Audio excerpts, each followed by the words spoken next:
자, 오늘 사건 법 시작합니다. 이 기자, 일단 이 사건이 어떻게 발생했는지부터 좀 설명을 해주시죠. 이게 지난해 이맘때쯤 벌어진 사건인데 참 친구들 사이에 벌어진 일이라 그때 좀 충격을 많이 줬습니다. 지난해 12월 14일에 벌어진 일인데요. 피해자가 경찰관이었습니다. 이 피고인, 그러니까 이 승무원으로 있던 이 친구를 살해한 사람의 친구가 경찰이었는데 두 사람이 술을 많이 마신 것으로 조사가 됐습니다. 이 가해자는 이제 피고인이죠. 피고인은 원래 배웠던 주짓수라는 무술을 배웠는데 이 주짓수 기술을 이용해서 친구를 제압하고 경찰관인 친구를 제압한 다음에 이 저항을 할 수 없는 상태에서도 심각하게 폭행을 해서 결국 살인까지 이르게 된 사건입니다. 아, 주짓수요? 네네. 공 기자, 주짓수가 정말 이렇게 사람을 사망에 이르게 할 정도로 정말 그렇게 무서운 좀 무술인가요?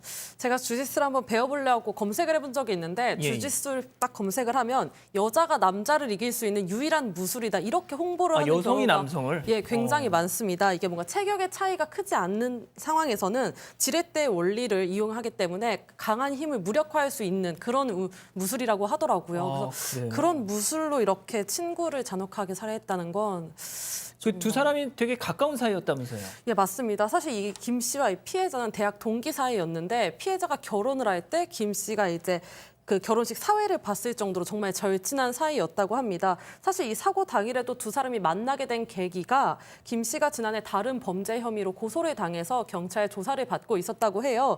이때 이제 피해자가 현직 경찰이었기 때문에 경찰 조사에서 많은 조언을 해줘서 다행히 김 씨가 혐의 없음을 이유로 불기소 처분을 받았다고 합니다. 해당 사건에서요. 그래서 이제 김 씨가 그 조사에 대한 고마움을 전하기 위해서 그렇게 해서 그 사고 당일날 둘이 만난 거라고 합니다. 아니, 고마움을 전하려고 만났으면 좋게 끝내야지 어떻게 이런 일이 벌어질 수 있는 거죠? 참 그게 굉장히 의아한 예. 일이겠죠. 이게 이제 술을 먹고 3차에 걸쳐서 계속 술을 먹었어요. 술을 먹고 이제 집으로 가려고 하는데 이제 가해자가 피해자한테 너 집에 가지 마. 나와 같이 우리 집에 가자라고 해서 택시에 억지로 태워서 이제 집에까지 갔는 거예요. 이제 집에 가서도 이제 피해자는 집에 가고 싶다라고 하니까 거기서 이제 첫 번째 주짓수라는 그 운동이 시작되고 사실 뭐 운동이 아니죠. 그때부터 이제 폭행이 시작되고 폭행이 시작되고 난 다음에 정말 입에 담지 못할 폭행이 지속적으로 강화되다 보니까 아마 피해자가 사망에 이르게 되고 그 사망이 과다추이를 했는데요. 그걸 방치해 두고 있었기 때문에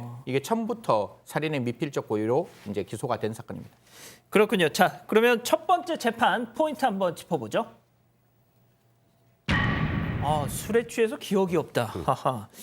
변호사님, 그러니까 결국 그 승무원, 그러니까 가해자, 술에 취해서 자신의 절친을 그렇게 한 걸 기억 못한다, 뭐 이런 얘기인가요? 그렇죠. 우리가 필름 끊긴다고 얘기를 하죠. 블랙아웃 상태였다라는 거예요. 근데 보통 이런 강력범죄가 터지고 술이 수반돼 있으면 대부분 기억이 안 난다는 얘기를 많이 하죠. 예. 그러니까 이 피고인의 변호사가 우린 진짜 변명하는 게 아니다. 정말 술에 취해서 기억이 하나도 없었고 그래서 의사나 심리분석가들의 검진도 받고 싶다. 이런 주장을 했습니다. 이 얘기는 심신상실을 주장한 걸 넘어서서 아예 살인의 고의성 자체를 부정을 하는 그런 주장을 했었는데요. 그러니까 사망 추정 시간에 대해서도 의문을 제기하면서 실제 진짜 이 사람이 살해한 것이 맞는지조차 의심스럽다. 그러니까 어찌 보면 이 사건, 범죄 사실 자체에도 의문까지 이제 제기하는 그런 상황이었습니다. 자, 1심 판결이 징역 18년이었고 항소심 판결도 징역 18년이었습니다. 변호사님, 자, 그러면은 말이죠. 이 술에 취해서 기억나지 않는다라고 했던 게 재판부가 그럼 그래 뭐 그럴 수 있겠다라고 한 건가요, 그럼? 그러니까 우리가 보통 범죄의 고의, 그다음에 심신미약, 심신상실 관련된 판단을 할 때는 범행 당시를 기준으로 하는데요. 쉽게 말해서 우리가 블랙아웃 상태여도 그 범행을 할 당시에는 내가 어떤 일을 하는지 인지를 하는 거죠. 다만 그 이후에 기억이 없는 것뿐입니다. 그죠? 그 당시에 심신미약이나 살인의 고의를 부정하는 게 아니라 내가 내 친구를 공격하고 있다는 건 지금 기억을 못할 뿐이지 그 당시에는 인지를 하고 있었으니 블랙아웃 상태라고 하더라도 충분히 살인의 고의가 인정이 된다라고 판단을 하고 말씀하셨던 것처럼 1심과 동일하게 징역 18년을 선고한 겁니다. 그러면 18년 정도면 변호사님이 보시기에 뭐 타당하다고 생각하시나요? 사실 이게 뭐 계획적으로 친구를 살해했다라고 보기엔 좀 어려운 사건인 것 같고 그리고 그 전에 이런 관련된 전과들이 없는 상황이라면 뭐 어찌 보면 지금 이 피고인 입장에서도 본인이 굉장히 원망스러운 그런 상황이죠. 그래서 저는 개인적으로 생각할 때 징역 18년 정도면 그렇게 과하다, 뭐 아니면 약하다 이런 생각 들지 않고 적절하다는 판단이 듭니다. 그렇군요.